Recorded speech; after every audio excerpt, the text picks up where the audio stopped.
Assalamualaikum warahmatullahi wabarakatuh. Sebelumnya, perkenalkan nama saya Anisatul Husna, NIM 2022006002. Saya kelas DIP 22B. Pada kesempatan kali ini, saya akan memaparkan sedikit pemahaman saya tentang materi sejarah desain. Saya akan menjelaskan soal-soal UTS sejarah desain. Nomor 1, saya akan menjelaskan faktor-faktor yang mendasari John Ruskin mengeluarkan gagasan tentang gerakan seni art and craft. Nah, gagasan itu menjadi penting karena disitulah adanya pergeseran kondisi sosial yang akan terjadi. Faktor yang pertama yaitu dukungan terhadap industrial. Karena revolusi industri membawa dampak besar bagi kemajuan Inggris. Modernisasi produk, produksi cepat, serta tingkat harga yang rendah menjadi hal-hal yang cukup diunggulkan. Faktor nomor 2 yaitu kepercayaan terhadap kapitalisme.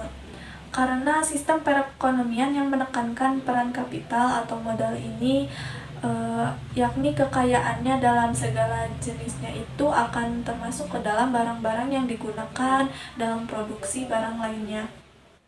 Faktor nomor ketiga yaitu keyakinan pada pendidikan adalah modal.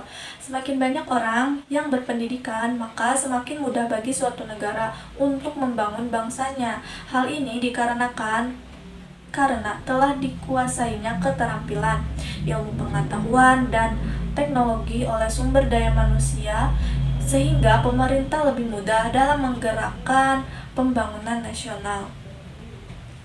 Lalu, faktor yang nomor keempat yaitu estetika atau keindahan.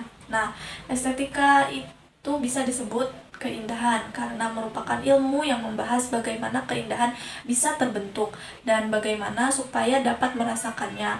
Nah, contohnya itu seperti nilai estetika adalah apabila kita melihat suatu pemandangan, menonton sebuah pentas pertunjukan, atau merasakan makanan. Nah, itu semua adalah nilai estetika yang bersifat subjektif pada diri yang bersangkutan. Selanjutnya, nomor kedua, dalam soal UTS sejarah desain ini, saya akan menjelaskan 4 karakteristik yang khas dari karya seni gerakan art and craft. Apa saja yang keempat itu? Yang nomor pertama yaitu sederhana. Bentuk sederhana ini adalah salah satu ciri khas gaya seni dari kriya. Tidak ada sedikit pun yang berlebihan karena ciri khas yang ini itu sangat sederhana. Ciri khas yang nomor kedua yaitu motif alam. Alam merupakan sumber penting dari motif seni dan kriya. Pola yang digunakan terinspirasi dari flora dan fauna pedesaan di Inggris. Nah, ciri khas yang ketiga yaitu keterbukaan. Apa keterbukaan itu? Keterbukaan adalah konstruksi yang sebenarnya dari objek tersebut. Seringkali objek-objek itu diekspos ya teman-teman. Nah, ciri khas nomor keempat yaitu kebenaran bahan. Apa itu kebenaran bahan? Kebenaran bahan adalah menjaga dan menekankan kualitas alam dari bahan yang digunakan untuk membuat benda. Salah satunya yaitu prinsip terpenting dari gaya seni dan kriya. Nah, soal UTS nomor ketiga yaitu saya akan menyebutkan ciri-ciri khusus karya seni Art Nouveau. Cirinya itu nomor 1 ornamen emosional, nomor kedua psikologis dan sensualitas. Nah, ciri yang nomor 1 itu seperti ini contoh karyanya.